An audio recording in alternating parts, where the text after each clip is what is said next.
ထိုင်းရောက်နေတဲ့သူဖြစ်ဖြစ်မလေးရှားရောက်နေတဲ့သူဖြစ်ဖြစ်ပေါ့နော်ဒီ TikTok Shop လုံးဝ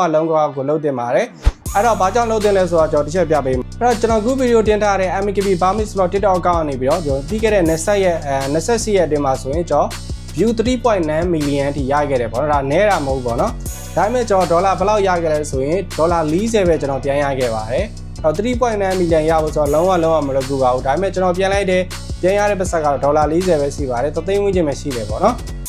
โอเคနောက်တစ်ခုကတော့ကျွန်တော်တို့ TikTok Shop ပေါ့နော် TikTok Shop မှာကျွန်တော်ပြီးခဲ့တဲ့28ရက်အတွင်းမှာဆိုရင်ကျွန်တော် view က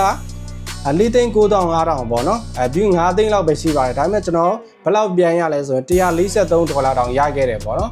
အဲ့တော့ဒီ TikTok Shop မှာဆိုကျွန်တော်ဗီဒီယိုကဘယ်နှပုတ်မှတော့တင်တာမဟုတ်ဘာမှလည်း effort တားအိစိုက်စရာမလိုဘူးပေါ့နော်ဒါပေမဲ့ကျွန်တော် MKB မှာတော့ကျွန်တော်အားစိုက်ရတယ်ပေါ့နော် content တွေ idea တွေစဉ်းစားရပါတယ်